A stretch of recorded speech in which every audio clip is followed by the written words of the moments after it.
Hello friends, Kathiawadi home hotel में तमारुं स्वागत है। आज हूँ तमारा माटे एक न्यू रेसिपी लईने आवी छूं। तमे परोठा तो घणा बधा खाता हशे, पण पौवा बटेकाना परोठा तमे क्यारेय नहीं खाता होय अने क्यारे बनाव्या पण नहीं होय।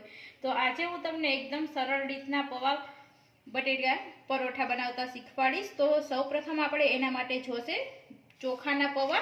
तो चोखाना पौवा में आ रीतना एक बाउल में लई लीधा छे चाळणी में। ते रीतना आ रीतना सरस एने हलावी गमे ते चाळणी होय के गमे ते झारो होय एनाथी आपणे आ रीतना चारी अने नीचे तमे जोई शको छो एकदम डस्ट निकळे छे।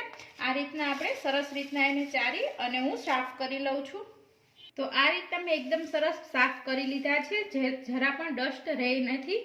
हवे आपणे एनु क्रश करीशुं, एकदम सरस झीणो भूको करीशुं। तेना माटे मैं एक मिक्सर जारनी जार लई लीधी छे, तेमां आपणे आ पौवा एड करी देशुं। थोड़ा थोड़ा एड करशुं। हवे आने क्रश करी लઉં છું। एकदम सरस झीणो भूको थई गयो छे। आ रीतनो करकरो आपणे राखवानो छे, तमे जोई शको छो। हवे आपणे एक बाउल लई लीधुं छे, तेमां आ बधो लोट एड करी दઉં છું अने बाकीनो जे वध्यो छे तेने आपणे आ रीतना क्रश करी लेशुं। हवे आपणे आगळनी प्रोसेस करीशुं। तो तेना माटे मैं बटेका लीधा छे, बाफीने नथी लीधा। काचा बटेका आपणे लेवाना छे। ते 3 मैं छाल उतारी अने लई लीधा छे। हवे एने आपणे आ रीतना नाना नाना पीसीस करी लेशुं। आ रीतना हूँ पीस करी लઉં છું 3 बटेकानी। आ रीतना मैं 3 बटेकाना पीसीस करी लीधा छे। तेने आपणे क्रश करीशुं। तो मिक्सर जारमां जे आपणे ओलो दळ्यो तो भूको पौવાનો तेमां आपणे आ एड करी देशुं। हवे आपणे एमां 2 मरचा मैं समारीने राख्या छे ते आमां एड करी दઈએ। तमे बाळको माटे बनावता होय तो स्कीप करी शको छो, पण मरचाथी एकदम सरस सेज तीखास आवशे। अने आदुनो टुकड़ो हवे आने आपणे क्रश करी लઈએ। आमां पाणी जरा पण एड करवानुं नथी, कारण के बटेटामां पाणी रहेલું જ હોય છે એટલા માટે। તમે જોઈ શકો છો આપણો એકદમ સરસ ફાઇન ક્રેશ થઈ ગયું છે। આ રીતના તમે પાણીનો જરા પણ આપણે ઉપયોગ નથી કર્યો આમાં, કારણ કે બટેટામાં પાણી રહેલું જ હોય છે। હવે આપણે આગળની પ્રોસેસ કરીશું। પેસ્ટ બનાવી હતી તે આમાં અંદર એડ કરી દઈએ છીએ બધી। મેં આમાં બધી પેસ્ટ એડ કરી દીધી છે। હવે આપણે આને એકદમ સરસ રીતના મિક્સ કરી લેશું। एकदम सरस मिक्स थई जशे। आपणे पाणीनी उमेरवानी जरूर नहीं पड़े, पण छेल्ले एवुं लागशे तो आपणे पाणी एड करीशुं, कारण के चोखानो भाग छे एटले पाणी बधुं ऑब्जर्व करी लेशे। तो आपणे अत्यारे बधुं मिक्स करी लीधुं छे। हवे आपणे बाकीना मसाला एड करीए।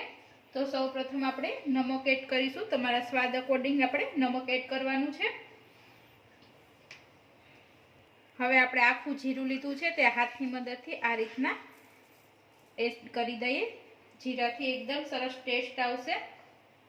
हवे आपणे अजमा लीधा छे ते पण बंने हाथथी आ रीतना घसी लेशुं अने एड करी देशुं। हळदर एड करी दઈએ आपणे। लाल मरचुं पाउडर जो तमे बाळको माटे बनावता होय तो स्कीप करी शको छो, अने मोटा माटे बनावता हो तो एड करी शको छो। आपणे मरचुं एड कर्युं ज छे पहेलाथी। हवे कोथमीर एड करी दઈએ वधु नहीं एड करिए। हिंग थी एकदम सरस टेस्ट आवे छे। हवे आ बधुं हाथनी मददथी मिक्स करी लઈએ।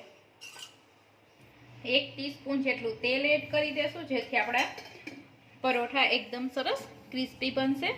हवे आ रीतना आपणे एने मिक्स करी लઈએ। पाणी बधुं ऑब्जर्व थई गयुं छे। हवे आपणे थोडું थोडું पाणी एड करता जाઈએ अने लोट बांधता जाशुं, कारण के चोखाना पौवा छे तो पाणी बधुं ऑब्जर्व करी लीधुं छे एने, એટલે આપણે થોડું થોડું એડ કરીશું, એકારે એડ નહીં કરી દઈએ। આ રીતના આપણો લોટ બંધાઈ ગયો છે, પણ આમાં આપણે હજી થોડું થોડું પાણી એડ કરતા જાશ અને હું આને મસળી લઈશ સરસ રીતના। આ રીતના આપણે બાઇન્ડિંગ રાખવાનું છે। આપણે જે રીતના રોટલીનો લોટ બાંધતા હોય તે જ રીતના લોટ રાખવાનો છે। આપણો લોટ બાંધી અને તૈયાર છે। હવે આને 10 મિનિટ હું ઢાંકી અને રહેવા દઉં છું। 10 મિનિટ થઈ ગઈ છે। આપણો લોટ તમે જોઈ શકો છો એકદમ સોફ્ટ થઈ ગયો છે। તો જો તમને જરા પણ ઓલું લાગતું હોય જાડું तो तमारे पाणी कठण लागतो होय तो पाणी नाखी अने मसળી लेवानुं। हवे अत्यारे हूँ तेल नाखी, मारो लोट सॉफ्ट ज छे એટલે હું तेल नाखी अने आ रीतना मसળી लईश। हवे आपणे एक लूवुं लेशुं आ रीतना अने आने आपणे गोળ पेड़ानी घोड़े वाળી लेशुं। हवे आ पेड़ानी रीतना मैं लूवुं वारी लीधुं छे। हवे आपणे लोटमां कोट करी लेशुं अने आने आपणे वणीशुं। आ रीतना વણતી વખતે તમારી કોર ફાટતી જશે, કારણ કે આમાં આપણે ચોખાનો ભાગ છે એને હિસાબે હળવે હાથેથી જો આ રીતના તમે એને જોઈન્ટ કરી દેવાનું. આપણું પરોઠું વણી અને એકદમ તૈયાર છે. તમે જોઈ શકો છો આ કિનારી ફાટી ગઈ છે. જો તમારે કિનારી ફાટવાની ન દેખાડવી હોય તો તેના આપણે ગમે એ કવર લઈ, ઢાંકણું અથવા ગમે તે લઈ, હું ઢાંકણું લઈ ડબરાનું આ રીતના કોટ કરી લીધું. વધારાની કિનારી છે તે કાઢી લેવાની અને પાછી તે લોટમાં એડ કરી દેશું. આ રીતના આપણે કરી શકો છો. તમે જોઈ શકો છો. હવે હું પાછું આને વણી લઉં છું અને આની થિકનેસ આપણે આ પ્રમાણે રાખવાની છે. તમે જોઈ શકો છો, જાડી કે પાતળી નહીં, આ રીતના. હવે આપણે મેં લોઢી પણ ગરમ કરવા મૂકી દીધી છે. તો આપણે પરોઠામાં પહેલાં સૌપ્રથમ આપણે થોડુંક તેલ લગાવી દઈશું. તમારે તેલ લગાવવું હોય તો તેલ અથવા ઘીમાં પણ બનાવી શકો છો. હું અત્યારે તેલનો ઉપયોગ કરું છું. તો આ રીતે આપણે તેલ એડ કરી, તેલ લગાવી અને નાખી દીધું છે. ગેસની ફ્લેમ મીડિયમ રાખવાની છે, હાઈ ફ્લેમ ઉપર આપણે નથી કરવાના.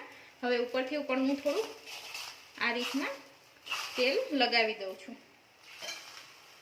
આપણું એ પરોઠું થાય ત્યાં લગીનમાં આપણે બીજું પરોઠું બનાવી લઈએ. આ રીતના લુવું લઈ પેડો બનાવી લેશું. હવે આપણે આને ફેરવી નાખશું. આ રીતના જોઈ શકો છો તે બ્રાઉન રંગનું થઈ રહ્યું છે. હવે આપણે થોડુંક તેલ લગાવી દઈએ. પેડો બનાવી લીધો છે, લોટમાં કોટ કરી લઈએ અને આ રીતના વણી લઈએ. આ રીતના આપણું વણાઈ ગયું છે. હવે આને આ રીતના ઢાંકણાની મદદથી બાકીની કિનારી બધી કાઢી લઈએ. એકદમ સરસ આપણું આ રીતના હું બધા પરોઠા વણી લઉં છું. હવે આને આપણે કોટ કરી ફેરવી લઈએ. જોઈ શકો છો બ્રાઉન રંગનું થઈ ગયું છે. જોઈ શકો છો આપણું એકદમ સરસ પરોઠું બની અને તૈયાર છે. એકદમ સરસ બ્રાઉન રંગનું થઈ ગયું છે. હવે આને હું ડીશમાં કાઢી લઉં છું. આ રીતના હું આપણા બધા પરોઠા બની અને તૈયાર છે. તમે જોઈ શકો છો અત્યારે એકદમ સરસ ક્રિસ્પી અને યમી છે. તમે આ રીતના સોફ્ટ પણ છે, તમે જોઈ શકો છો એકદમ સરસ મુલાયમ. તમે બહાર ટૂરમાં ગયા હોય કે ગમે ત્યાં ગયા હોય તો બનાવી અને ખાઈ શકો છો. તો બધાને, નાના મોટા બધાને બહુ જ ભાવશે. આગળ મેં આચારની રેસીપી શેર કરી છે આમળાના, તે હું આની સાથે સર્વ કરું છું. તેમાં એકદમ સરસ ટેસ્ટ આવશે આનો. તો જો તમને મારી રેસીપી ગમી હોય તો લાઈક કરો, શેર કરો અને સબસ્ક્રાઈબ કરવાનું ના ભૂલશો. અને બાજુમાં રહેલ બેલ આઇકન પર ક્લિક કરી દેજો જેથી મારી રેસીપીની જાણકારી ઇઝીથી મળી શકે. Thank you for watching. ફરી મળીશું ન્યૂ રેસીપી સાથે.